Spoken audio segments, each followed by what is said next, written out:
ਜਿਹੜੀਆਂ ਜ਼ਮਾਨਤਾਂ ਲਾਈਆਂ ਸੀ ਤੇ ਅਦਾਲਤ ਨੇ ਜਿਹੜਾ ਇੰਟੈਰਮ ਬੇਲ ਜਿਹੜੀ ਹੈ ਇੱਕ ਦਿਨ ਦੇ ਨੋਟਿਸ ਤੇ ਹੀ ਦੇ ਦਿੱਤੀ ਹੈ। ਇੱਕ ਬੀਬੀ ਉਮੀਦਵਾਰ ਸੀ ਤੇ ਉਹਦੇ ਘਰ ਵਾਲੇ ਦੀ ਡੈਥ ਹੋਈ ਸੀ, ਉਹਨੂੰ ਵਿਚਾਰੇ ਨੂੰ ਮਰੇ ਨੂੰ ਬੜਾ ਚਿਰ ਹੋ ਗਿਆ। SHO ਸਾਹਿਬ ਨੇ ਉਹਦਾ ਨਾਮ ਵਿੱਚ ਲਿਖਤਾ ਆਪਦੇ ਮੁਕੱਦਮੇ। ਬਦਮਾਸ਼ੀ ਚੰਗੀ ਲੱਗਦੀ ਹੈ, ਗੁੰਡਾਗਰਦੀ ਚੰਗੀ ਲੱਗਦੀ ਹੈ, ਤੇ ਬੇਸ਼ੱਕ ਬਦਮਾਸ਼ਾਂ ਨੂੰ ਜਾਂ ਗੁੰਡਿਆਂ ਨੂੰ ਜਾਂ ਗੁੰਡਾਗਰਦੀ ਕਰਾਉਣ ਵਾਲਿਆਂ ਨੂੰ ਵੋਟ ਪਾ ਦਿਓ, ਇਹ ਤੁਹਾਡੀ ਮਰਜ਼ੀ। ਜਿਸ ਤਰ੍ਹਾਂ DSP ਨੇ ਕਿਹਾ ਕਿ ਹੁਣ ਕੀ ਕਹਿੰਦੇ ਜੇ ਢਾਲੋ, ਤੇ SHO ਨੇ ਕਿਹਾ ਫੜ ਲਓ। ਤੋਂ ਪਹਿਲਾਂ ਤਾਂ ਮੈਂ ਅਦਾਲਤ ਦਾ ਧੰਨਵਾਦੀ ਹਾਂ, ਜਿਨ੍ਹਾਂ ਨੇ ਗੁੰਡਿਆਂ ਨੇ ਤੇ ਗੁੰਡਾਗਰਦੀ ਕੀਤੀ, ਕਾਂਗਰਸੀਆਂ ਨੇ ਤੇ ਬਦਮਾਸ਼ੀ ਕੀਤੀ, ਪਰ ਜੋ ਪੁਲਿਸ ਦਾ ਰੋਲ ਸੀਗਾ ਕਿ ਜਿਹੜੇ ਲੋਕਾਂ ਨੇ ਕਾਨੂੰਨ ਤੋੜਿਆ ਆ, ਬਦਮਾਸ਼ੀ ਕੀਤੀ ਆ, ਗੁੰਡਾਗਰਦੀ ਕੀਤੀ ਹੈ, ਉਹਨਾਂ ਦੇ ਵਿਰੁੱਧ ਮੁਕੱਦਮਾ ਦਰਜ ਕਰਨਾ, ਉਲਟਾ ਦਹਿਸ਼ਤ ਪੈਦਾ ਕਰਨ ਲਈ, ਡਰ ਪੈਦਾ ਕਰਨ ਲਈ, ਕਾਂਗਰਸੀਆਂ ਨੂੰ ਚੋਣਾਂ ਲਟਾਉਣ ਵਾਸਤੇ ਪੁਲਿਸ ਵੱਲੋਂ ਅਕਾਲੀ ਉਮੀਦਵਾਰਾਂ ਤੇ ਅਕਾਲੀ ਆਗੂਆਂ ਤੇ 307 ਦਾ ਸਰਾਸਰ ਝੂਠਾ ਮੁਕੱਦਮਾ ਦਰਜ ਕਰ ਦਿੱਤਾ ਗਿਆ ਸੀ। ਬੜੀ ਵੱਡੀ ਦਹਿਸ਼ਤ ਹੈ, ਕੋਈ 57 ਤਾਂ ਹੈ ਨਹੀਂ। 307 ਦਾ ਮੁਕੱਦਮਾ ਦਰਜ ਹੋਣਾ ਮਤਲਬ ਜ਼ਿੰਦਗੀ ਤਬਾਹ ਕਰਨਾ। ਏਡਾ ਵੱਡਾ ਗੁਨਾਹ ਪੁਲਿਸ ਨੇ ਕੀਤਾ। ਪਰ ਮੈਂ ਮਾਣਯੋਗ ਸੈਸ਼ਨ ਕੋਰਟ ਦਾ ਧੰਨਵਾਦੀ ਹਾਂ, ਜਿਨ੍ਹਾਂ ਨੇ ਸਾਡੇ ਬਹੁਤ ਹੀ ਪਿਆਰ ਵਾਲੇ, ਜਿਨ੍ਹਾਂ ਤੇ ਸਾਨੂੰ ਮਾਣ ਹੈ, ਐਡਵੋਕੇਟ JS ਢਿੱਲੋਂ, ਜਿਨ੍ਹਾਂ ਨੂੰ ਤੁਸੀਂ ਵੀ ਜਾਣਦੇ ਜੇ, ਜਿਹੜੇ ਬੜੇ ਰਿਪਿਊਟਡ ਐਡਵੋਕੇਟ ਨੇ, ਉਹਨਾਂ ਨੇ ਅਦਾਲਤ ਵਿੱਚ ਸਾਡੇ ਉਮੀਦਵਾਰਾਂ ਵੱਲੋਂ, ਸਾਡੇ ਅਕਾਲੀ ਆਗੂਆਂ ਵੱਲੋਂ ਜਿਹੜੀਆਂ ਜ਼ਮਾਨਤਾਂ ਲਾਈਆਂ ਸੀ ਤੇ ਅਦਾਲਤ ਨੇ ਜਿਹੜਾ ਇੰਟੈਰਮ ਬੇਲ ਜਿਹੜੀ ਹੈ ਇੱਕ ਦਿਨ ਦੇ ਨੋਟਿਸ ਤੇ ਹੀ ਦੇ ਦਿੱਤੀ ਹੈ। ਔਰ ਕਿਉਂਕਿ ਜਦੋਂ ਤੁਸੀਂ ਕੇਸ ਪੜੋਗੇ ਤੇ ਤੁਸੀਂ ਹੈਰਾਨ ਹੋ ਜਾਓਗੇ ਕਿ SHO ਇਸ ਕੇਸ 'ਚ ਮਦਈ ਬਣਿਆ ਤੇ ਸਾਰੀ ਕਹਾਣੀ ਝੂਠੀ ਦਰਜ ਕੀਤੀ ਹੈ, ਝੂਠਾ ਬਿਆਨ ਬਣਾਇਆ ਆ। ਉਹਦੇ ਵਿੱਚ SHO ਕੀ ਕਹਿੰਦਾ ਆ ਕਿ ਅਕਾਲੀ ਦਲ ਦੇ ਲੋਕ ਆ ਰਹੇ ਸੀ ਤੇ ਉਸ ਭੀੜ ਦੀ ਅਗਵਾਈ ਅਮਰਜੀਤ ਸਿੰਘ ਢਿੱਲੋਂ, ਜਿਹੜੇ ਸਾਬਕਾ ਨਗਰ ਪੰਚਾਇਤ ਦੇ ਪ੍ਰਧਾਨ ਨੇ ਤੇ ਮੌਜੂਦਾ 6 ਨੰਬਰ ਵਾਰਡ ਤੋਂ ਉਮੀਦਵਾਰ ਨੇ, ਉਹ ਕਰ ਰਹੇ ਸੀ, ਜਿਨ੍ਹਾਂ ਦੇ ਹੱਥ 'ਚ ਪਿਸਤੌਲ ਸੀ। ਮੈਂ ਉਹਨਾਂ ਨੂੰ ਰੋਕਣ ਦੀ ਕੋਸ਼ਿਸ਼ ਕੀਤੀ ਤੇ ਉਹਨਾਂ ਨੇ ਫਾਇਰਿੰਗ ਕੀਤੀ। ਦੂਜੇ ਬੰਨੇ ਕੀ ਆ, ਇਹ ਪਰਸੋਂ 7 ਤਰੀਕ ਨੂੰ ਇੱਕ ਕੋਈ ਇਹਨਾਂ ਨੇ ਜਾਲੀ ਗੋਲੀ ਦਾ ਇੰਜਣ ਬਣਾਇਆ ਸੀਗਾ, ਉਹਦਾ ਜ਼ਖਮੀ ਸੀਗਾ, ਜਿਹਦਾ ਕਿ ਪੁਲਿਸ ਵੱਲੋਂ ਦਰਜ ਕੀਤੇ ਮੁਕੱਦਮੇ 'ਚ ਕੋਈ ਹਵਾਲਾ ਹੀ ਨਹੀਂ, ਕਿਸੇ ਤਰ੍ਹਾਂ ਦਾ ਕੋਈ ਜ਼ਿਕਰ ਹੀ ਨਹੀਂ। ਔਰ 7 ਤਰੀਕ ਨੂੰ ਉਹਦਾ ਬਿਆਨ ਦਰਜ ਕਰਦੇ ਹੈ ਤੇ ਉਹਦੇ 'ਚ ਉਹ ਜਿਹੜਾ ਬਿਆਨ ਕਰਤਾ ਆ ਸਤਨਾਮ ਸਿੰਘ, ਉਹ ਬਿਆਨ ਦਿੰਦਾ ਹੈ ਕਿ ਅਮਰਜੀਤ ਸਿੰਘ ਦੇ ਹੱਥ 'ਚ 12 ਬੋਰ ਸੀ ਤੇ ਕੋਠੇ ਤੇ ਚੜਿਆ ਸੀ, ਚਬਾਰੇ ਤੇ ਚੜਿਆ ਸੀ, ਉਹਨੇ ਚਬਾਰੇ ਤੋਂ ਫਾਇਰਿੰਗ ਕੀਤੀ। ਹੁਣ ਤੁਸੀਂ ਇੱਥੋਂ ਹੀ ਹਿਸਾਬ ਲਾ ਲਓ ਕਿ ਏਡੀ ਝੂਠੀ ਕਹਾਣੀ ਘੜੀ ਹੈ। ਅੱਜ ਉਹ ਸਾਰੀ ਨੰਗੀ ਹੋ ਗਈ ਤੇ ਸਾਰੇ ਉਮੀਦਵਾਰਾਂ ਨੂੰ, ਜਿਹੜੀਆਂ ਸੈਸ਼ਨ ਕੋਰਟ ਨੇ ਕਾਨੂੰਨੀ ਪੱਖ ਦੇਖਦਿਆਂ ਹੋਇਆਂ, ਸਾਰੇ ਕੇਸ ਦੀ ਹਿਸਟਰੀ ਨੂੰ ਦੇਖਦਿਆਂ ਹੋਇਆਂ, ਜਿਹੜੀ ਪਾਰਟੀਬਾਜ਼ੀ ਦੀ ਫ੍ਰਿਕਸ਼ਨ ਕਰਕੇ ਉਹਨਾਂ ਨੇ ਜਿਹੜੀ ਆ ਇਹ ਇੰਟੈਰਮ ਬੇਲ ਜਿਹੜੀ ਆ ਉਹ ਮੁਹੱਈਆ ਕਰਵਾਈ ਹੈ 16 ਤਰੀਕ ਤੱਕ। ਇਹ 16 ਤਰੀਕ ਤੱਕ ਆ।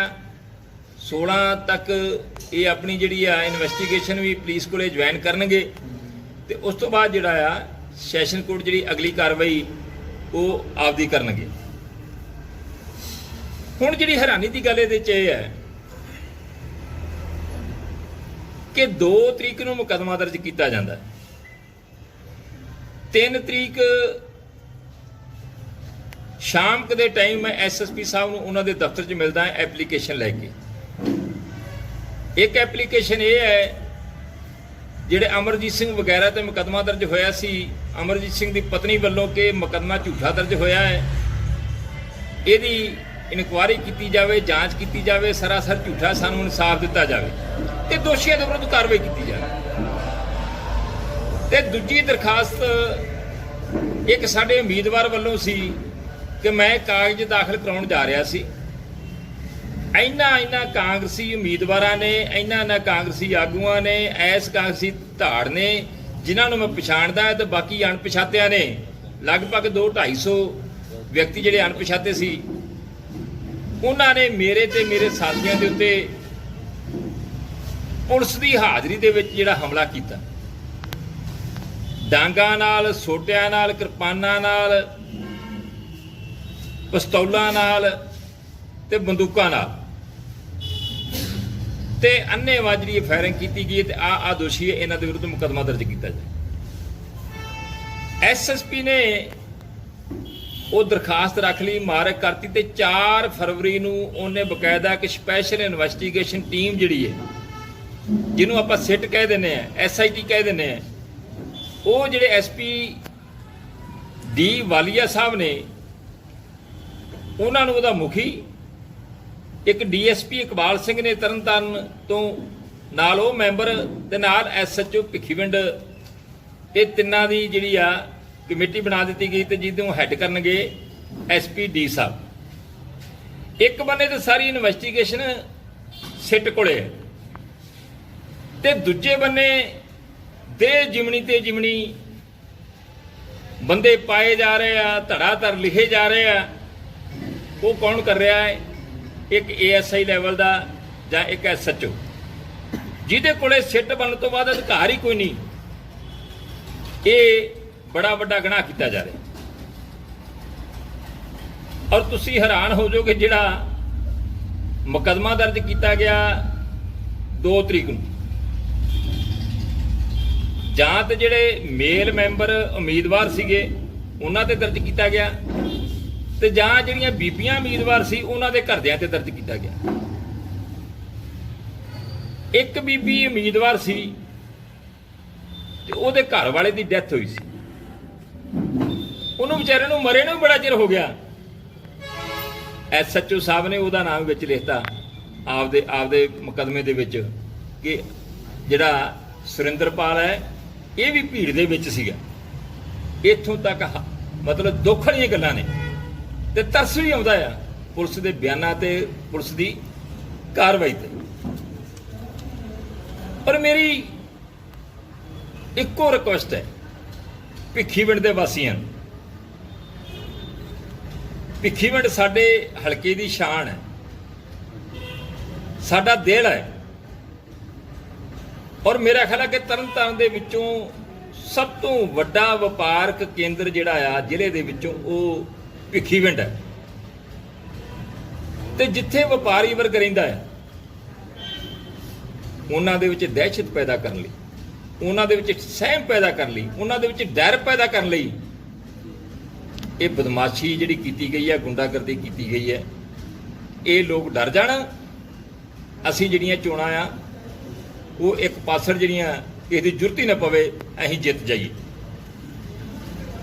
ਤੇ ਮੇਰੀ ਭਿੱਖੀਵਿੰਡ ਦੇ ਵਾਸੀਆਂ ਨੂੰ ਇਹੀ ਅਪੀਲ ਹੈ, ਇੱਕ ਬੰਨੇ ਕਾਂਗਰਸੀਆਂ ਦੀ ਗੁੰਡਾਗਰਦੀ ਜੀ,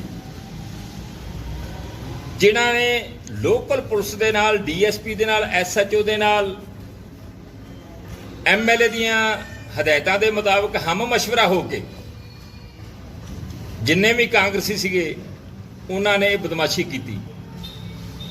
ਇੱਕ ਬੰਨੇ ਤੇ ਉਹ ਲੋਕ ਨੇ, ਜੇ ਤੁਸੀਂ ਉਹਨਾਂ ਦੇ ਹੱਕ 'ਚ ਭੁਗਤੋਗੇ ਤੇ ਇਹਦਾ ਮਤਲਬ ਹੈ ਬਦਮਾਸ਼ੀ ਨੂੰ, ਗੁੰਡਾਗਰਦੀ ਨੂੰ ਆਪਾਂ ਕਿਸੇ ਨਾ ਕਿਸੇ ਰੂਪ 'ਚ ਆਪਾਂ ਸ਼ਹਿ ਦੇ ਰਹੇ ਹਾਂ, ਉਹਦੇ ਭਾਗੀਦਾਰ ਬਣ ਰਹੇ ਹਾਂ। ਇਹ ਮਰਜ਼ੀ ਤੁਹਾਡੀ ਹੈ, ਜੇ ਬਦਮਾਸ਼ੀ ਚੰਗੀ ਲੱਗਦੀ ਹੈ, ਗੁੰਡਾਗਰਦੀ ਚੰਗੀ ਲੱਗਦੀ ਹੈ ਤੇ ਬੇਸ਼ੱਕ ਬਦਮਾਸ਼ਾਂ ਨੂੰ ਜਾਂ ਗੁੰਡਿਆਂ ਨੂੰ ਜਾਂ ਗੁੰਡਾਗਰਦੀ ਕਰਾਉਣ ਵਾਲਿਆਂ ਨੂੰ ਵੋਟ ਪਾ ਦਿਓ, ਇਹ ਤੁਹਾਡੀ ਮਰਜ਼ੀ।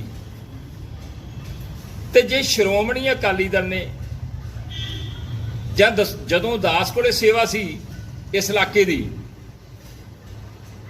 ਤੇ ਜੇ ਮੈਂ ਤੁਹਾਡੇ ਨਾਲ ਪਰਿਵਾਰ ਵਾਂਗ ਨਿਭਿਆ, ਹਮੇਸ਼ਾ ਹੀ ਇੱਥੇ ਅਮਨ ਸ਼ਾਂਤੀ ਤੇ ਖੁਸ਼ੀਆਂ ਵੰਡਣ ਦੀ ਕੋਸ਼ਿਸ਼ ਕੀਤੀ ਹੈ, ਭਿੱਖੀਵਿੰਡ ਦਾ ਹਰ ਪੱਖੋਂ ਵਿਕਾਸ ਕੀਤਾ ਜਿਹੜਾ ਕਿ ਨਰਕ ਦਾ ਰੂਪ ਸੀ ਇੱਕ ਤਰ੍ਹਾਂ, ਤੇ ਫਿਰ ਵੋਟ ਜਿਹੜੀ ਹੈ ਉਹ ਮੈਂ ਹੱਥ ਬੰਨ੍ਹ ਕੇ ਬੇਨਤੀ ਕਰੂੰਗਾ ਕਿ ਦਾਸ ਦੀ ਝੋਲੀ 'ਚ ਪਾਓ, ਸ਼੍ਰੋਮਣੀ ਅਕਾਲੀ ਦਲ ਨੂੰ ਪਾਓ। ਮੈਨੂੰ ਪਤਾ ਤੁਹਾਡੇ ਮਨ ਨੇ, ਔਰ ਕਾਂਗਰਸੀ ਜਾਂ ਵਿਰੋਧੀ ਡਰਦੇ ਵੀ ਇਸੇ ਗੱਲ ਤੋਂ ਹੀ ਹੈ, ਇਹਨਾਂ ਕਰਤੂਤਾਂ ਤੇ ਆਏ ਵੀ ਇਸੇ ਕਰਕੇ, ਤੁਹਾਡੇ ਤੋਂ ਡਰ ਲੱਗਦਾ ਹੈ, ਕਿਉਂਕਿ ਤੁਹਾਡੇ ਸ਼੍ਰੋਮਣੀ ਅਕਾਲੀ ਦਲ ਪ੍ਰਤੀ ਸਪਸ਼ਟ ਹੰਗਾਰੇ ਤੋਂ ਉਹਨਾਂ ਨੂੰ ਪਤਾ ਹੈ ਕਿ ਭਿੱਖੀਵਿੰਡ ਦੇ ਵਾਸੀਆਂ ਨੇ ਸ਼੍ਰੋਮਣੀ ਅਕਾਲੀ ਦਲ ਦਾ ਸਾਥ ਦੇਣਾ, ਕਿਉਂਕਿ ਪਿਛਲੇ 4 ਸਾਲਾਂ ਦੇ ਵਿੱਚ ਕਾਂਗਰਸੀ ਵਿਧਾਇਕ ਨੇ, ਕਾਂਗਰਸ ਸਰਕਾਰ ਨੇ ਭਿੱਖੀਵਿੰਡ ਦੇ ਵਿੱਚ ਡੱਕਾ ਭੰਨ ਕੇ ਦੂਰਾ ਨਹੀਂ ਕੀਤਾ।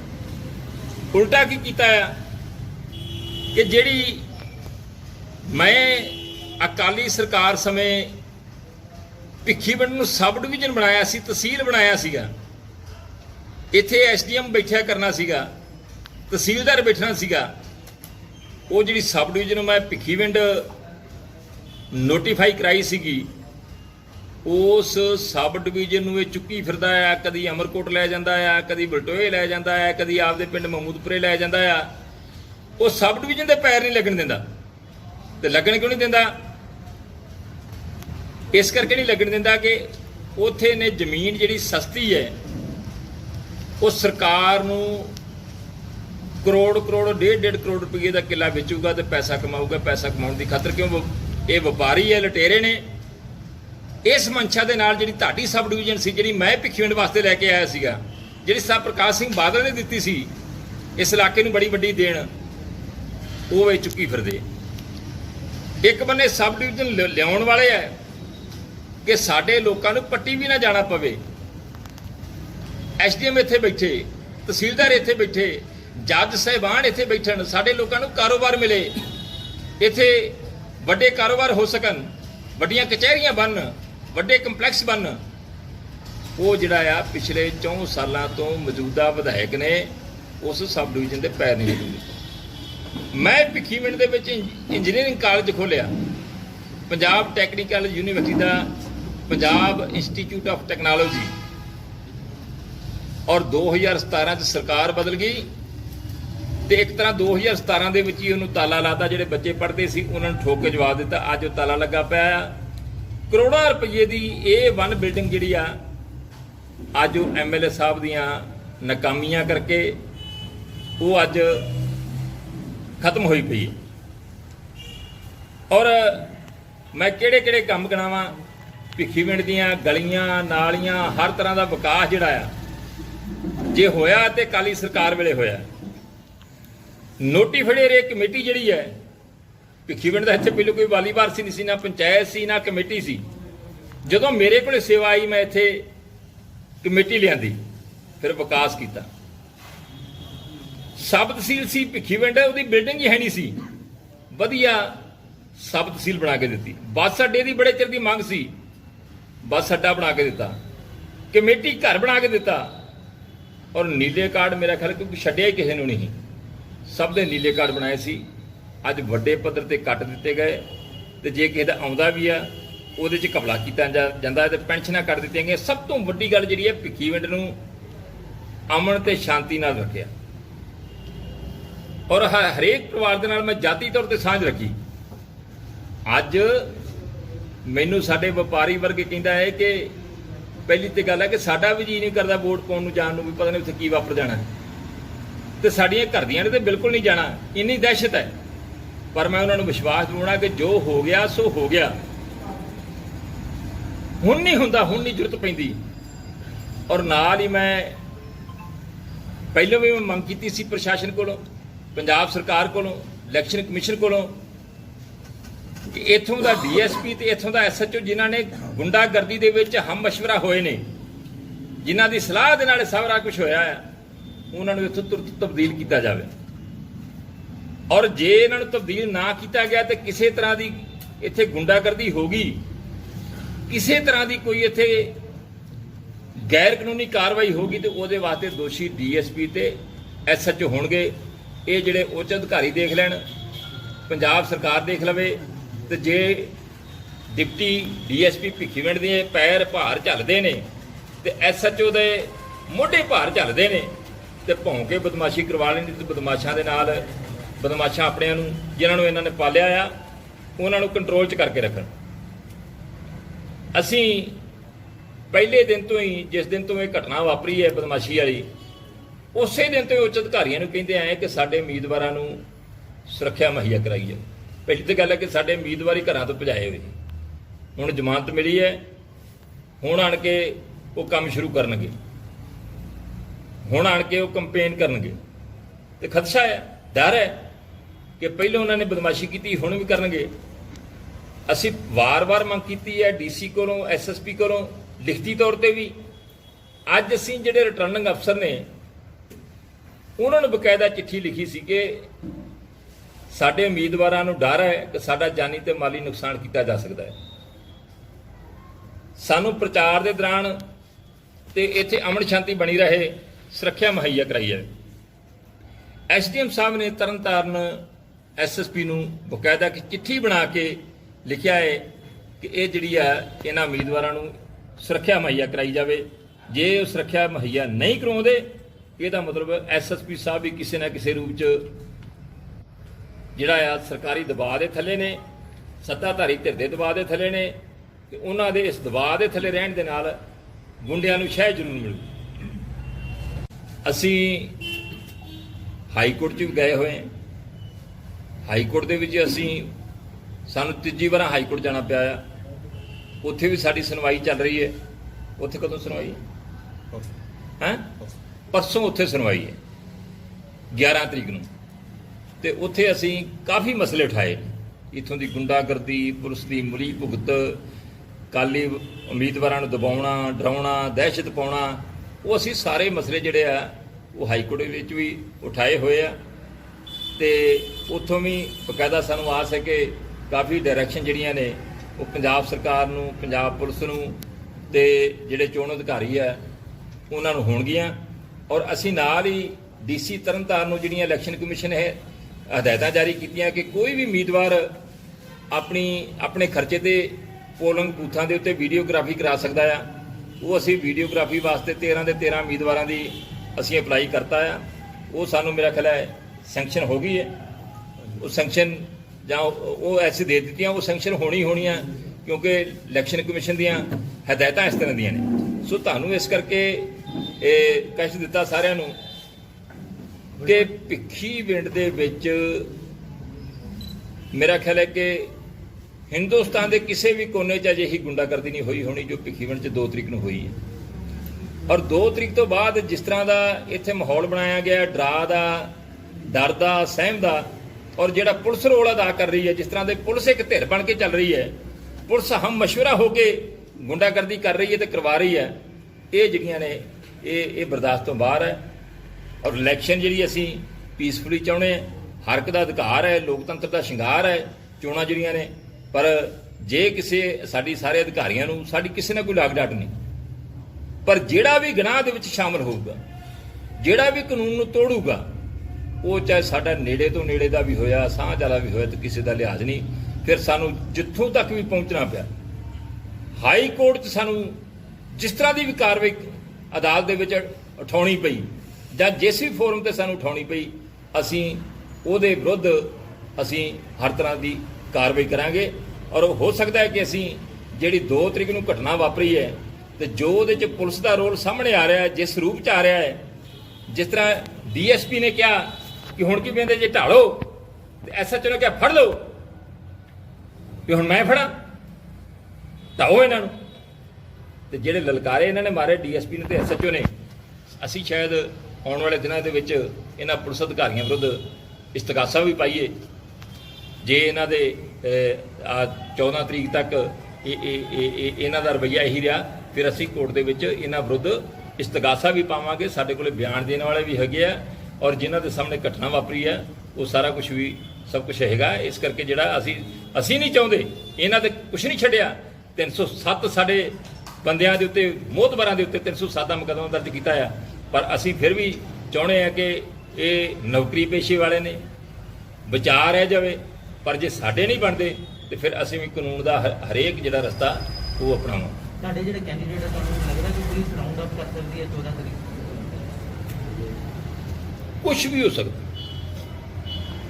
ਪਰ ਸਾਨੂੰ ਪਰਵਾਹ ਨਹੀਂ ਇਸ ਗੱਲ ਦੀ। ਅਸੀਂ ਪੀਸਫੁਲੀ ਸ਼ਾਂਤੀ ਦੇ ਨਾਲ ਇਲੈਕਸ਼ਨ ਲੜਾਂਗੇ। ਜੋ ਇਲੈਕਸ਼ਨ ਕਮਿਸ਼ਨ ਦੀਆਂ ਹਦਾਇਤਾਂ ਨੇ ਉਹਦੀ ਪਾਲਣਾ ਕਰਾਂਗੇ, ਕਾਨੂੰਨ ਦੀ ਪਾਲਣਾ ਕਰਾਂਗੇ। ਜੇ ਉਹਦੇ ਬਾਵਜੂਦ ਕੋਈ ਜ਼ਿਆਦਤੀ ਕਰਦਾ ਤੇ ਸਾਡੇ ਕੋਲੇ ਰਸਤਾ ਹੈ ਹਾਈ ਕੋਰਟ ਦਾ ਤੇ ਅਦਾਲਤ ਦਾ, ਤੇ ਫਿਰ ਅਸੀਂ ਵੀ ਸਾਰੇ ਸਬੂਤ ਇਕੱਠੇ ਕਰੀ ਜਾ ਰਹੇ ਹਾਂ ਤੇ ਬਖਸ਼ ਦੇਣ।